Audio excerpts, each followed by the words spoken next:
Police officer throws paint on black girl, but is shocked to learn who her father is. In a society where prejudice still dictates silent rules, a police officer commits an act of racism against an innocent 12-year-old girl. What he didn't expect was to discover that the girl is the daughter of one of the most powerful authorities in the country. Now, as his career and freedom are at stake, he will learn the hard way that his actions have consequences. A gripping story about power, prejudice, and the pursuit of justice on the streets of London. Hey everyone! Before we dive into this impactful story, don't forget to smash that like button, subscribe to the channel, and hit the notification bell. Comment below which city you're watching from, because this story is going to stir your emotions. Join me on this incredible journey.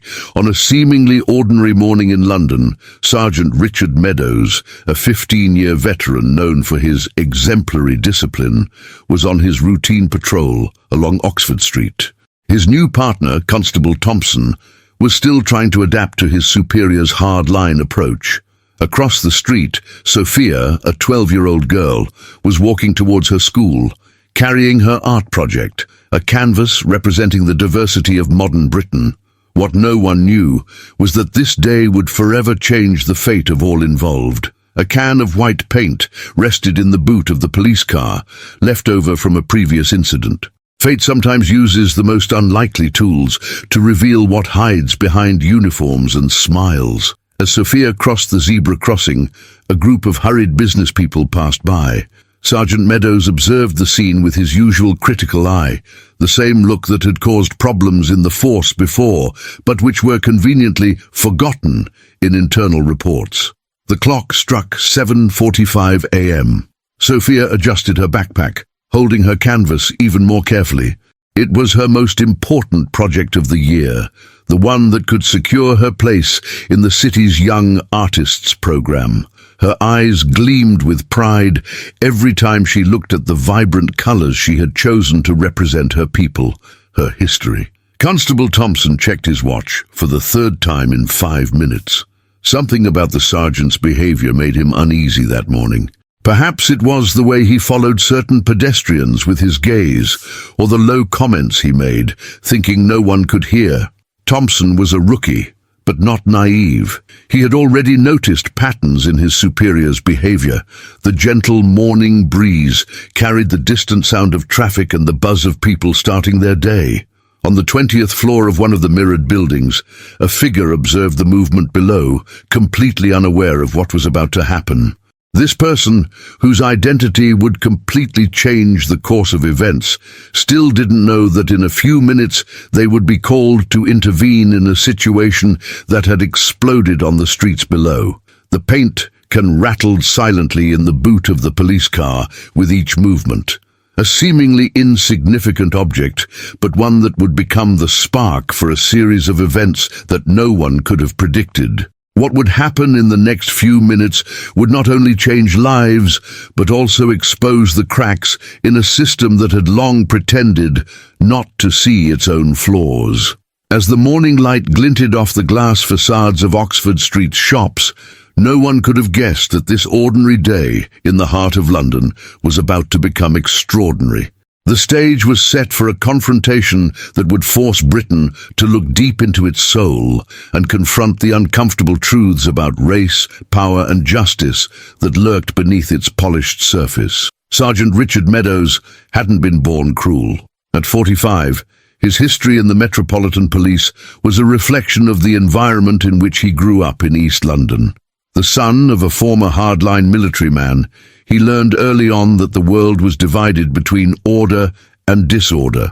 His immaculate uniform and 3 bravery medals hid a series of archived incidents, complaints that mysteriously disappeared, and a history of questionable stop-and searches.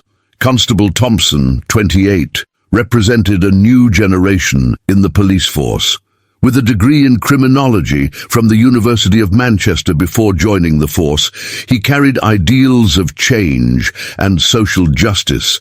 His daily dilemma was balancing respect for hierarchy with his moral principles.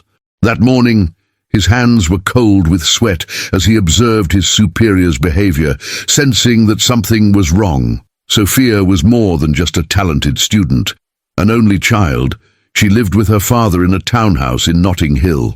Her mother, a renowned artist, had passed away 2 years earlier, leaving as her legacy a love for art and a sensitive view of the world. What few knew was that her father held a position of extreme power and influence in the British judicial system, information he kept discreet to protect his daughter. Oxford Street, the scene of this fateful encounter, pulsed with its usual energy. Executives rushed to meetings, street artists began to set up their performances, and private security guards from high-end stores observed everything with watchful eyes. It was a microcosm of British inequality. On one side, gleaming storefronts housing some of the country's greatest fortunes. On the other, street vendors struggling to make ends meet. At New Scotland Yard, just a few miles away, Detective Chief Inspector Marina Patel, 50, a veteran in cases of racial discrimination, was starting her day without imagining that in a few hours she would have one of the most delicate cases of her career in her hands. Her history of confronting institutional racism had earned her both admirers and enemies within the force. The art project Sophia carried wasn't a simple school assignment.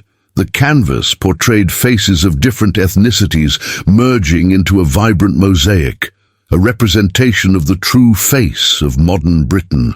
It had been inspired by the stories her mother used to tell about her ancestors, who came from India during the time of the British Raj, and their struggle for dignity and acceptance. It was her most personal work, a tribute to her own identity and history. In the building of the Home Office, documents about complaints of abuse of authority and racial discrimination accumulated in bureaucratic drawers. Alarming statistics on police violence against people of color were systematically ignored, while memos on maintaining order received top priority. The day that was beginning seemingly normally carried within it all the tensions and contradictions of a society still struggling to face its deepest demons. Each character in this story represented a different piece of this complex social puzzle, and their actions in the coming hours would expose conflicts that had long remained hidden under a fragile veneer of civility.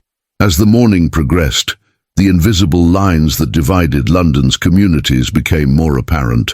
In the posh cafes of Mayfair, patrons sipped lattes, oblivious to the struggles playing out just streets away. In the diverse neighbourhoods of Brixton and Peckham, community leaders were already in meetings, discussing strategies to combat the latest wave of stop-and-search policies that disproportionately affected their youth. Sophia's father, High Court Judge Emmanuel Okonkwo, was in his chambers reviewing cases.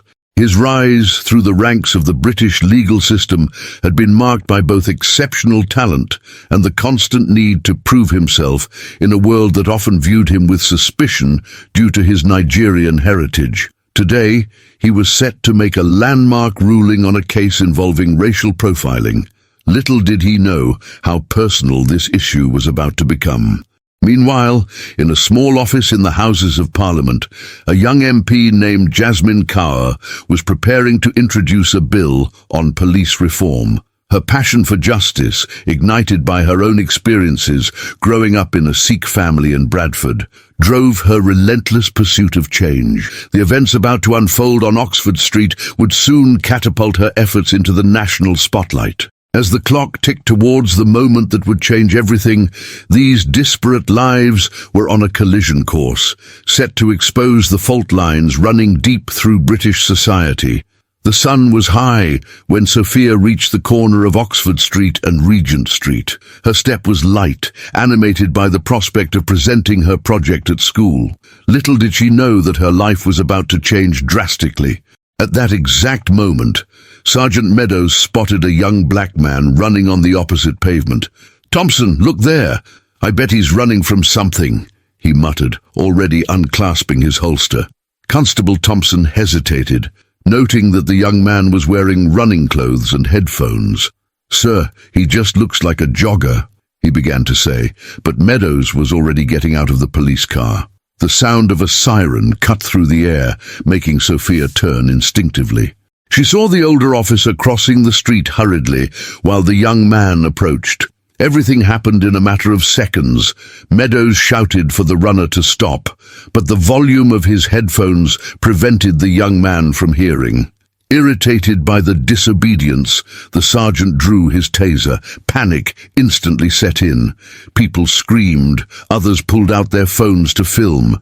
Sophia, paralyzed by fear, found herself in the midst of chaos. The runner, finally noticing the commotion, stopped in confusion. Meadows advanced, shouting orders, his taser pointed. It was at this moment that Sophia, in an impulse of courage or naivety, took a step forward. "Stop! He didn't do anything!" she shouted, her young voice cutting through the tense air. What happened next was a blur of movement and sound. Meadows, surprised by the intervention, turned abruptly. His hand, sweaty from nervousness, slipped on the taser trigger. A crackling sound echoed down the street.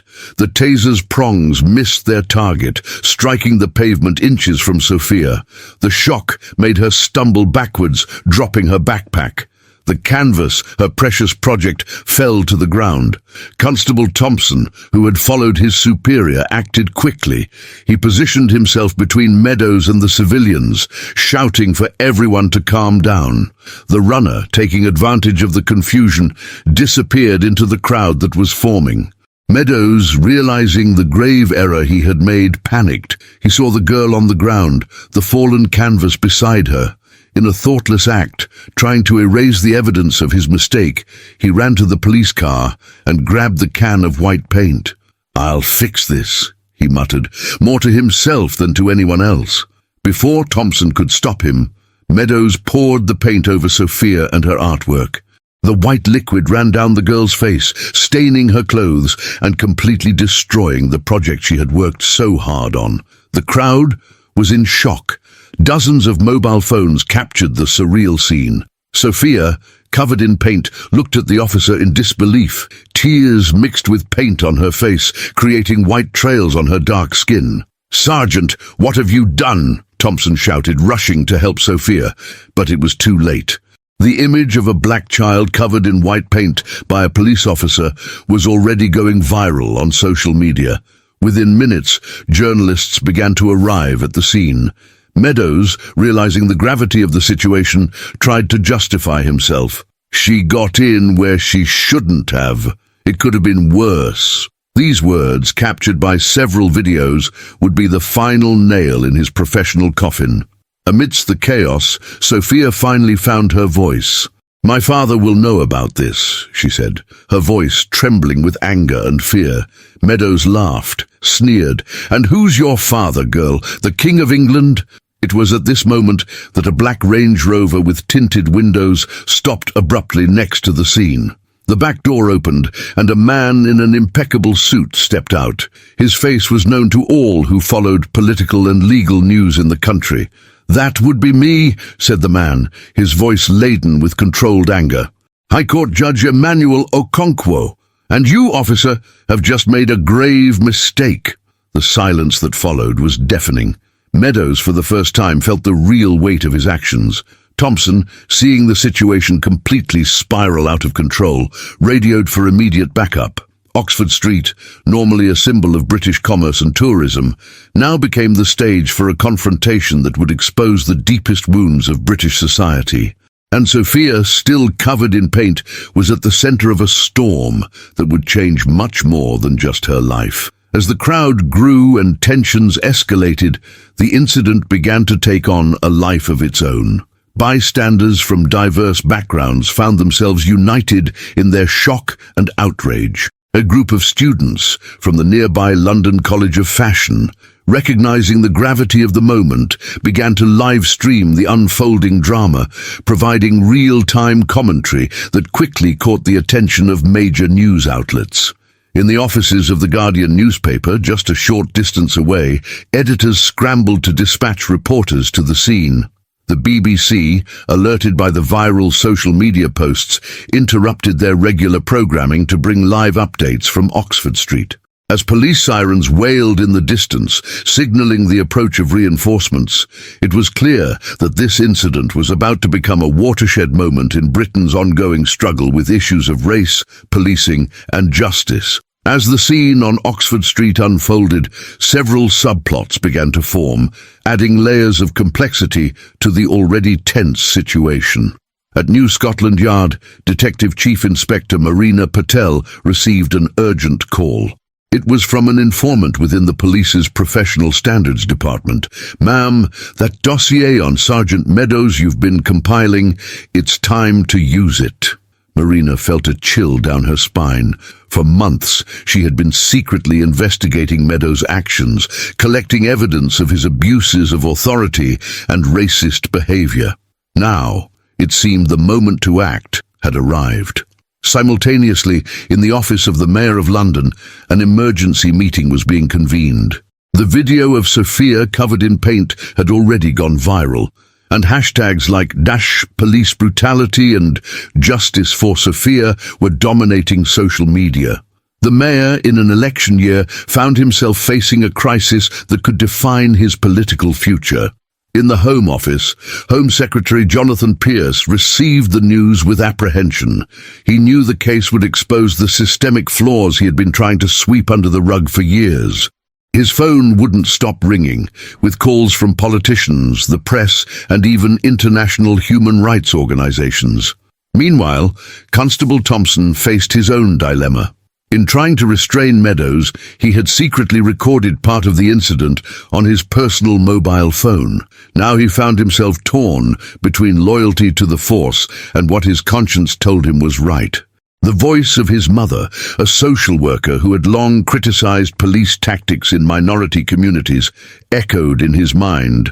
"Son, the truth always comes out. Choose which side you want to be on when it does." At Sophia's school, King's College School in Wimbledon, news of the incident arrived quickly. Her art teacher, Ms. Amelia Wright, a woman who had marched in anti-racism protests in her youth, was organizing the students for a peaceful demonstration. "We cannot remain silent in the face of injustice," she said, her words laden with emotion and memories of past struggles. In a law office in the city, barrister Zara Mahmood received a call from Judge Emmanuel Okonkwo. Longtime friends, Emmanuel trusted her to handle delicate matters. "Zara, I need you. It's not just for Sophia, it's for all the children who go through this every day without having a judge for a father to defend them." Zara understood the weight of those words.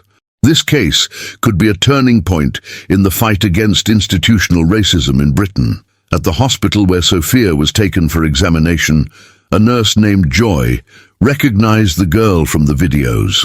The daughter of Windrush generation immigrants who had faced discrimination for decades, Joy saw in Sophia the chance for justice that her own parents never had. Discreetly, she began documenting every detail of the treatment, determined not to let anything be covered up. In the streets around Oxford Street, groups of protesters began to form spontaneously. Students, artists, workers, people of all colours and social classes united in a chorus of indignation. Among them, a young grime artist known as MC Truth was composing protest verses in real time, his words capturing the collective anger and hope. At the Metropolitan Police headquarters, Commander Sarah Richards, Meadows' direct superior, faced a crisis of conscience.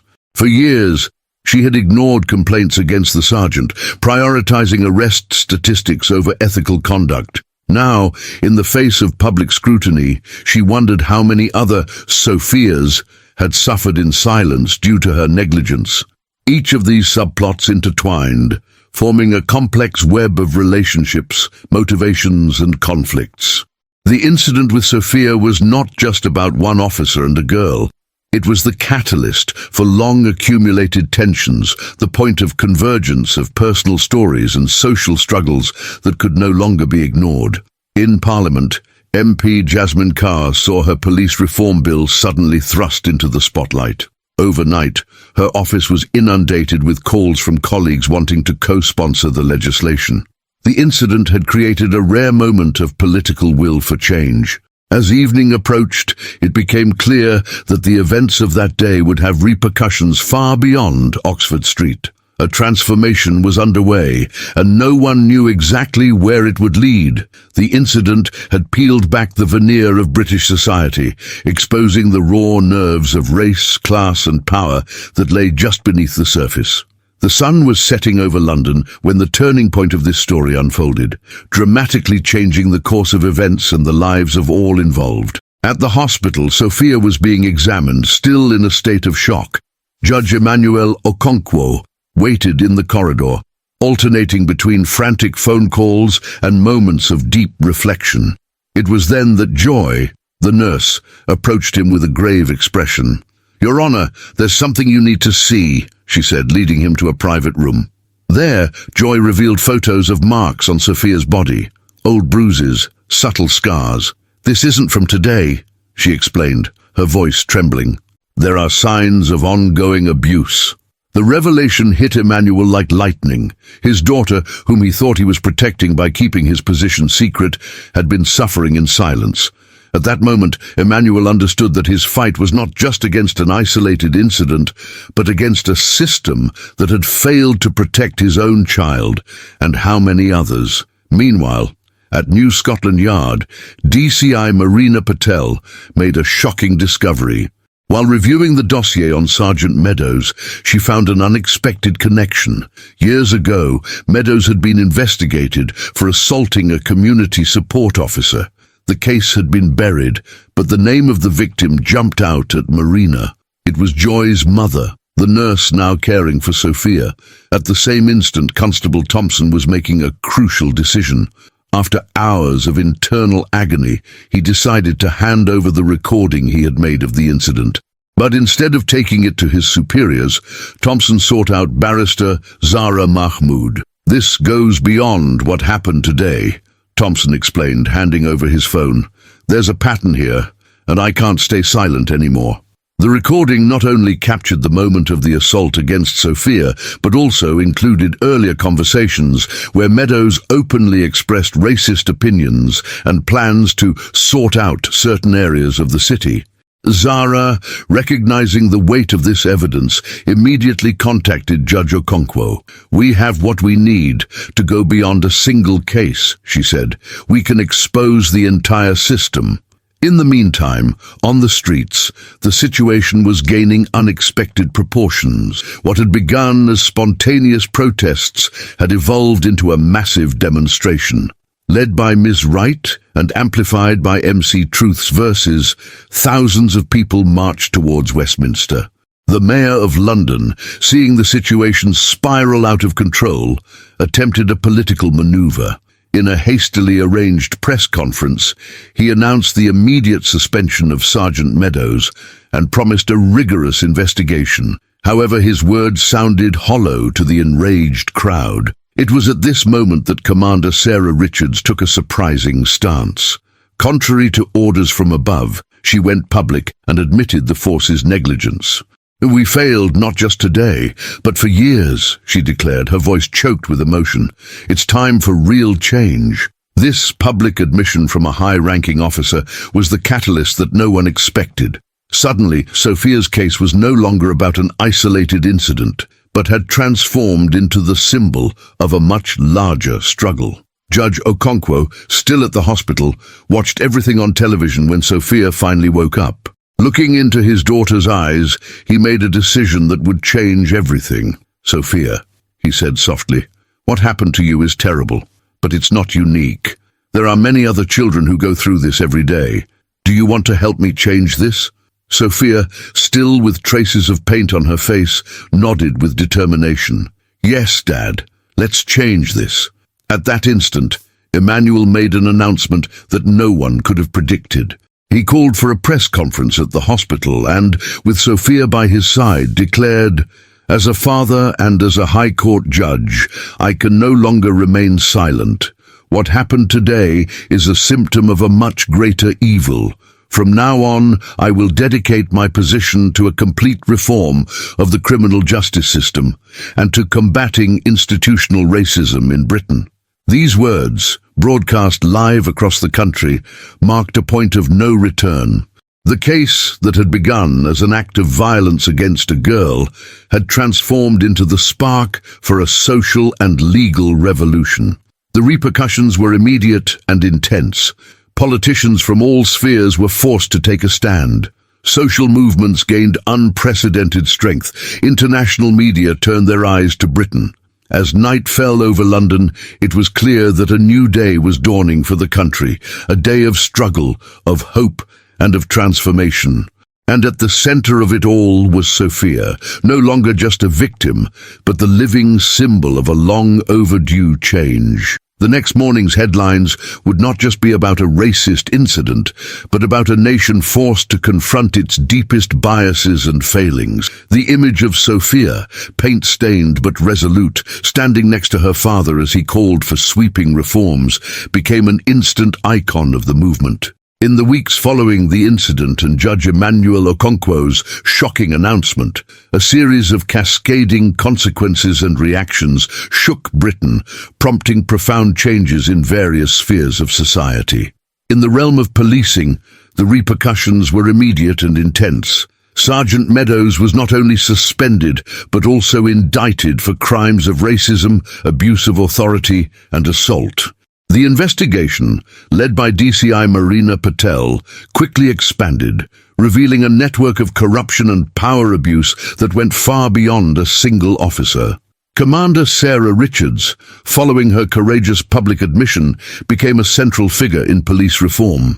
She was appointed to lead a special task force focused on restructuring approach protocols and police training, with an emphasis on human rights and combating institutional racism. Constable Thompson, initially fearing retaliation for handing over the evidence, was surprised to be publicly praised and promoted. He became an unofficial spokesperson for police officers who desired change in the force, inspiring others to speak out against abuses. In the political sphere, the case triggered a series of legislative proposals.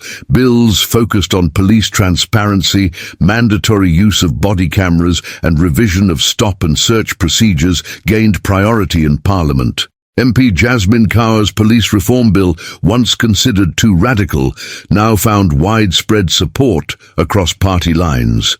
The Mayor of London, pressured by public opinion, announced a comprehensive municipal programme to combat racism, including the revision of public security policies and anti-racist education in schools.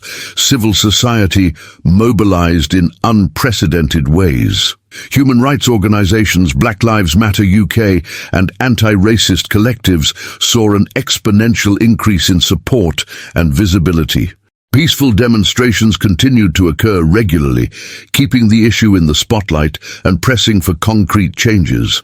In the legal field, Barrister Zara Mahmood, in partnership with Judge Okonkwo, initiated a review in the High Court calling for the re-examination of archived cases of police violence against minorities. This move paved the way for hundreds of victims to seek retroactive justice. National and international media kept their eyes on Britain.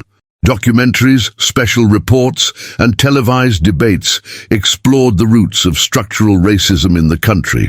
Sophia's case became a case study in law schools and journalism programs, analysing the ethical, legal, and social implications of the incident. In the educational realm, Sophia's story catalysed significant changes. The Department for Education, pressured by public opinion, announced the implementation of a national curriculum focused on anti-racist education and Black British history. Ms. Wright, Sophia's art teacher, was invited to lead a special committee in developing this new curriculum. The cultural impact was also notable. MC Truth's rap about the incident became an unofficial anthem of the movement, playing on radio stations and being used in awareness campaigns. Artists from various fields created works inspired by Sophia's story, from urban murals to theatre plays, keeping the dialogue about racism alive in society. In the healthcare sector, the case brought to light discussions about differential treatment of patients based on race.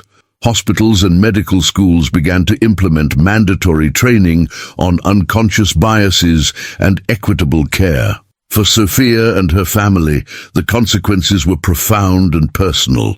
While Sophia became an involuntary symbol of resistance, she also faced the challenge of dealing with her new reality. Therapy sessions and support from youth activist groups helped her process the trauma and transform it into strength. Judge Emmanuel Okonkwo, balancing his public role with his responsibilities as a father, became an even more powerful voice in the fight for social justice. His position in the High Court, now intrinsically linked to the anti-racist cause, influenced decisions that had the potential to reshape the British judicial system. The Home Office, under intense scrutiny, was forced to implement sweeping changes in its policies and practices. A new independent oversight committee was established to monitor police conduct and investigate complaints, with unprecedented powers to hold officers accountable.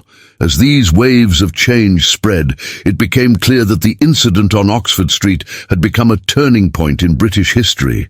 The fight was far from over, but an irreversible movement had begun. British society, forced to face its reflection in the mirror, was beginning the arduous journey of self-reflection and transformation. The country was witnessing not just a moment, but the birth of a movement that promised to reshape the very foundations of its institutions and social fabric. 6 months had passed since the incident on Oxford Street. Sophia, now 13, sat in front of a new blank canvas in her room. Her fingers, still with traces of colored paint, hesitated for a moment before she began to paint. This wasn't just another piece of art, it was an act of healing and resistance. Sophia's process of overcoming was arduous and ongoing. The twice-weekly therapy sessions helped her deal with the trauma, but it was through art that she truly found her voice. Each brushstroke was an affirmation of her identity, each color a celebration of her resilience. In parallel, Judge Emmanuel Okonkwo faced his own challenges. The guilt of not having noticed his daughter's silent suffering tormented him. He enrolled in a support group for parents, learning to be more present and attentive. The nights of excessive work were replaced by family dinners and frank conversations with Sophia. In the police force, Constable Thompson found himself at the center of a quiet revolution. Leading workshops on ethical policing, he faced resistance from older colleagues, but also inspired a new generation of officers. Each lecture was a step towards becoming the policeman he had always wanted to be. DCI Marina Patel, now heading an anti-corruption task force, worked tirelessly. Her investigations triggered a series of arrests and internal reforms, but each victory brought new challenges. Sleepless nights and veiled threats tested her determination, but the support of her team and the memory of Sophia's face kept her focused. The former Sergeant Meadows, awaiting trial, went through deep self-reflection in custody. Initially bitter and denying his faults, he gradually began to understand the impact of his actions. Through a rehabilitation program, Meadows started confronting his deep-rooted prejudices, a painful but necessary process. Ms. Wright, Sophia's teacher, saw her career take an unexpected turn. Invited to lead workshops on anti-racist education in schools across Britain, she discovered a new passion in empowering other educators. Each seminar was an opportunity to multiply the positive impact, transforming classrooms into spaces of inclusion and respect. MC Truth, whose rap about the incident went viral, struggled with the complexities of his newfound fame. Pressured to be a constant voice of the movement, he learned to balance his activism with his mental health, understanding that his art was more powerful when it came from a place of authenticity and self-care. Barrister Zara Mahmood, immersed in cases of racial injustice, faced burnout. She learned the importance of delegating, forming a dedicated team of young lawyers passionate about the cause. This process not only alleviated her workload, but also ensured that the fight would continue beyond her. Commander Sarah Richards, leading the police reform, faced institutional resistance at every step. Each new policy implemented was a battle. However, seeing the gradual changes, the decline in complaints of police abuse, the increase in community trust, reaffirmed her conviction that they were on the right path. For Joy, the nurse who cared for Sophia, the case rekindled painful memories of the abuse her mother had suffered. She sought therapy, confronting long-repressed traumas. Her work at the hospital gained a new dimension, becoming a fierce advocate for vulnerable patients. Sophia, in her journey of healing, discovered a passion for public speaking. Invited to share her story in schools, she initially hesitated, fearing exposure. But with each presentation, her confidence grew. Her words, laden with emotion and wisdom beyond her years, touched hearts and opened minds. The Mayor of London, initially motivated by political calculations, found himself genuinely transformed by the movement he helped initiate. His policies, previously focused on short-term results, now prioritized long-term structural changes. He learned to listen more and act with greater empathy. MP Jasmine Kaur saw her police reform bill pass with overwhelming support, a victory that energized her to push for even more comprehensive changes in the criminal justice system. As each individual grew and overcame their challenges, the social fabric of the city and the country also transformed. Conversations once avoided now happened openly. Communities once divided found common ground. Change was slow, sometimes painful, but undeniably real. The Home Secretary, Jonathan Pierce, initially resistant to change, found himself on a personal journey of education and awareness. His public acknowledgement of past failures and commitment to reform became a powerful symbol of the potential for institutional change. In schools across Britain, the new anti-racist curriculum was being implemented, sparking difficult but necessary conversations among students, teachers, and parents. The education system was slowly beginning to confront its role in perpetuating or challenging societal biases. That evening, as Sophia put the finishing touches on her new painting, a vibrant mosaic of diverse faces united in harmony, she smiled. The canvas wasn't just a work of art, but a testimony to her journey, her pain transformed into beauty, her personal growth, and the collective maturation of a nation that was finally beginning to confront its deepest shadows. As she stepped back to admire her work, Sophia realized that her experience, painful as it was, had become a catalyst for change far beyond herself. She was no longer just a victim, but a beacon of hope and a symbol of resilience for an entire generation. A year after the incident, London was buzzing with anticipation. The trial of former Sergeant Meadows was set to begin the following week, and the city, in fact, the entire country, was waiting anxiously. This wasn't just the trial of one man, but a test for the entire British judicial system. In the days leading up to the trial, a series of events intensified the already tense atmosphere. Sophia, now 14, was preparing to testify. Sitting in her room, she rehearsed her statement with barrister Zara Mahmood. Each word was carefully chosen, balancing the raw truth of her experience with the maturity she had gained over the past year. "Remember," Zara said gently, "your voice is powerful. Use it wisely." Judge Emmanuel Okonkwo faced a battle behind the scenes. Conservative groups questioned his impartiality, arguing that his personal involvement in the case disqualified him from judging issues related to police reform. Emmanuel knew that his next actions would define not only his career, but the future of the reforms he had initiated. On the streets, the tension was palpable. Activist groups organized vigils and peaceful marches, while more conservative sectors of society promoted counter-demonstrations. The police, led by now Superintendent Thompson, worked tirelessly to maintain order, aware that the world was watching every move. DCI Marina Patel received alarming information. There were rumors of an attempt to intimidate key witnesses in the case. She immediately reinforced security around Sophia and others involved, working closely with Commander Sarah Richards to ensure the integrity of the process. Meanwhile, in the chambers of the Old Bailey, a legal battle was unfolding. Meadows' defense desperately tried to disqualify evidence, arguing that Thompson's recording was inadmissible. Zara Mahmood and her team worked day and night to counter-argue, knowing that every detail could make a difference. In the media, the case dominated all news outlets. Journalists from around the world arrived in London, transforming the city into an epicenter of global attention. Every new development was dissected, every statement meticulously analyzed. MC Truth released a new song, Eve of Justice, which captured the spirit of anticipation and hope that permeated the city. The rap became an unofficial anthem, playing on radio stations and echoing through the streets. In schools, Ms. Wright led special discussion sessions, helping students process the events and understand the historical importance of the moment. She emphasized the need for peaceful change and the power of education in the fight against racism.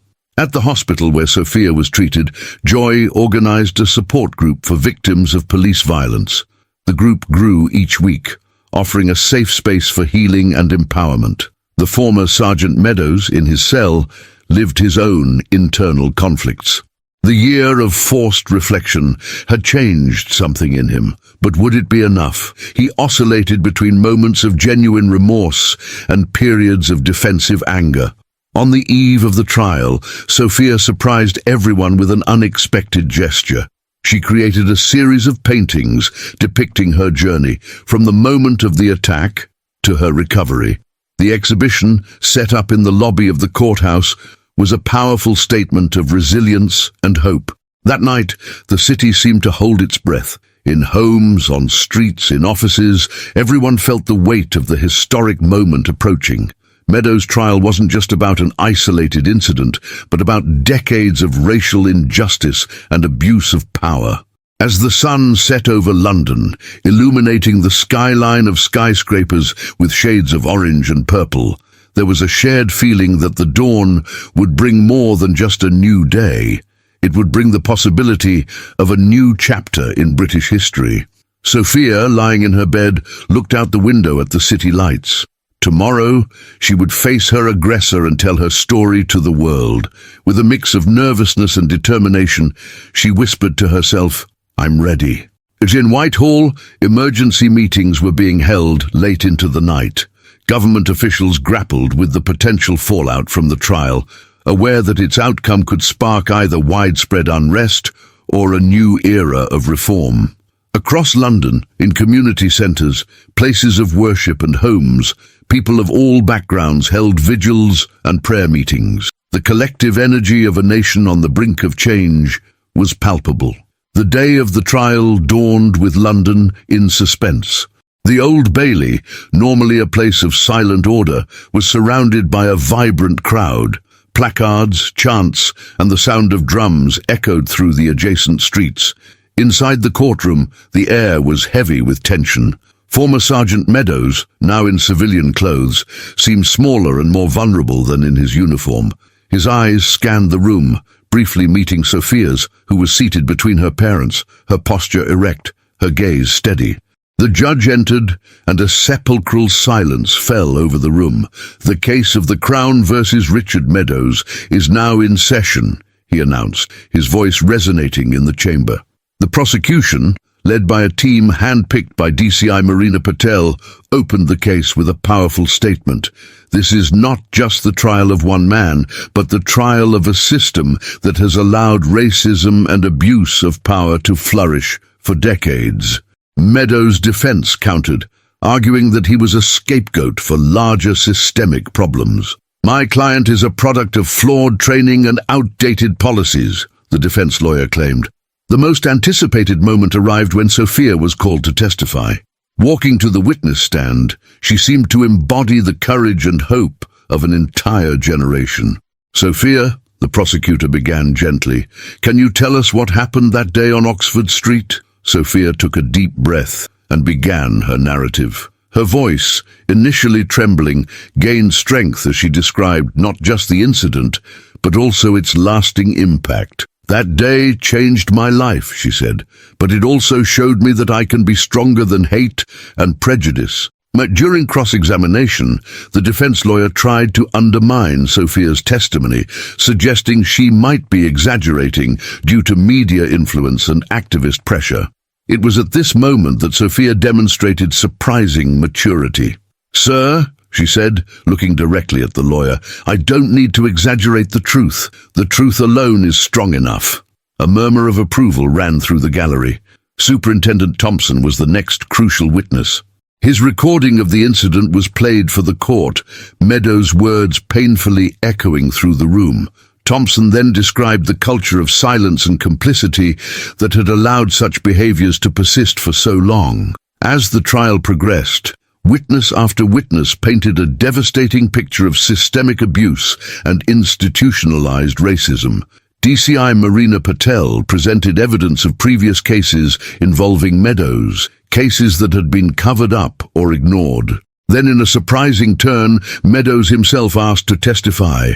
The court fell into absolute silence as he stood up. I made a terrible mistake," he began, his voice choked. "I've spent the last year reflecting on my actions, on prejudices I didn't even know I had. I'm not here to ask for clemency, but to take responsibility." "Sophia," he said, turning to face her, "I am sorry, truly sorry." The impact of these words was palpable. Sophia, with tears in her eyes, nodded slightly, an almost imperceptible gesture of acknowledgement. In closing arguments, both the prosecution and defense made passionate pleas. The prosecution called for justice not just for Sophia, but for all victims of police abuse and racism. The defense, acknowledging Meadows' guilt, appealed for a sentence that would allow for rehabilitation and reform. When the jury retired to deliberate, the tension in the room was almost unbearable. Hours passed, which seemed like days. Finally, the jury returned. "We, the jury, find the defendant, Richard Meadows, guilty on all charges." A collective roar erupted from the crowd outside, the decision having been broadcast in real time. Inside the courtroom, Sophia hugged her parents, tears of relief and vindication running down her face. The judge, preparing to announce the sentence, made a dramatic pause. "Mr.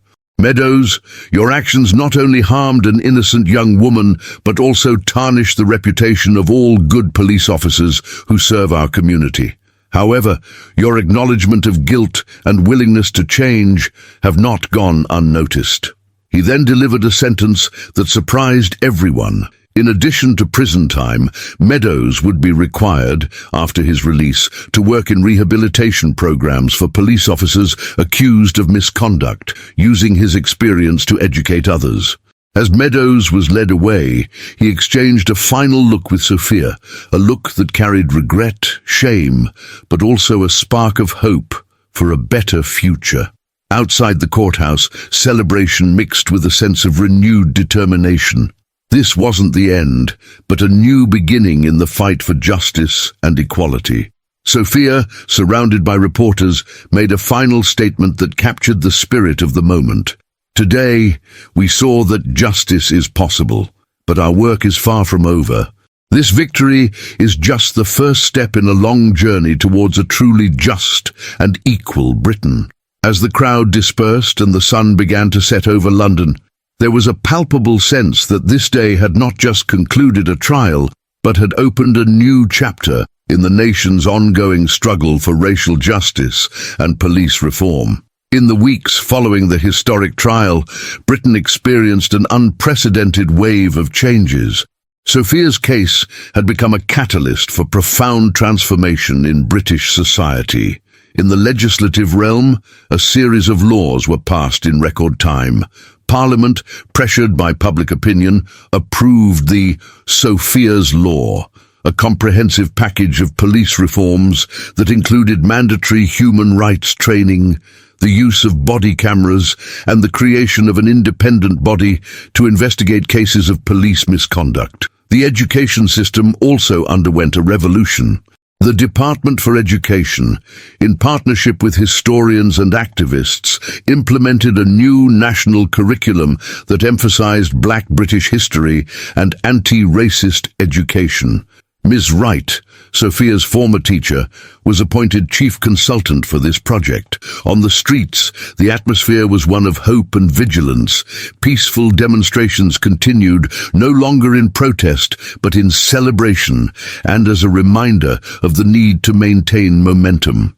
MC Truth led a massive concert in Trafalgar Square, bringing together artists from across the country in a demonstration of unity and commitment to change. The former Sergeant Meadows, serving his sentence, surprised many with his genuine commitment to rehabilitation. His insights into the psychological and institutional mechanisms that lead to abuse of power became valuable for developing new police training protocols. DCI Marina Patel was promoted to a leadership position in the newly created Equality and Human Rights Division of the Metropolitan Police. Her tireless work in reforming police practices began to show tangible results, with a significant reduction in cases of abuse and an increase in community trust. Judge Emmanuel Okonkwo, skillfully navigating the political and legal complexities, used his position in the High Court to ensure that the reforms had a solid constitutional basis. His balance between his public role and care for Sophia became a model of how public figures can handle personal and professional challenges. Sophia, now 15, emerged as a powerful voice for her generation. Her talks at schools and universities inspired young people across the country to actively engage in building a more just society. Her art, increasingly recognized, became a symbol of resistance and hope. Barrister Zara Mahmood, in partnership with civil rights organizations, established a national network of free legal assistance for victims of racial discrimination and police violence, ensuring that access to justice was not a privilege, but a right for all. As Britain approached the one-year anniversary of the trial, it was evident that while much had been achieved, the road ahead was still long. Sophia's case had opened the nation's eyes to deeply rooted problems, but it had also shown the power of resilience, unity, and systematic change. The fight against racism and injustice was far from over, but for the first time in a long time, there was a tangible feeling of progress and hope. Britain, slowly but with determination, was writing a new chapter in its history, a chapter of equality, justice, and mutual respect. As Sophia stood before her latest artwork, a mural commissioned for display in the Houses of Parliament, she reflected on the journey of the past year.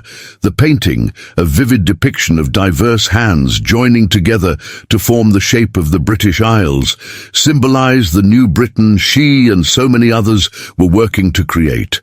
A nation united in its diversity, stronger for its differences, and committed to justice for all. 5 years after the incident, Sophia, now 17, stood before her most ambitious work yet, a giant mural in the heart of Trafalgar Square. The painting depicted faces of all colors, ages, and backgrounds, united in a vibrant mosaic of hope and diversity.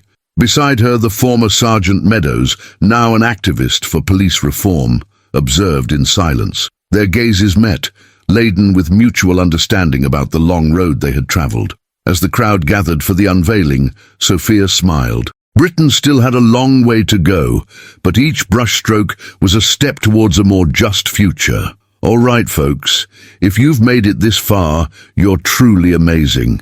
Sophia's story shows us that change is possible when we unite. Now, I want to see in the comments, I watched until the end to know who stayed with us on this emotional journey. Don't forget to smash that like button, subscribe to the channel, and hit the notification bell so you don't miss our next impactful stories. And look, there's an incredible video popping up on your screen right now. Click on it to continue this vibe of reflection and change. Together, we can make a difference.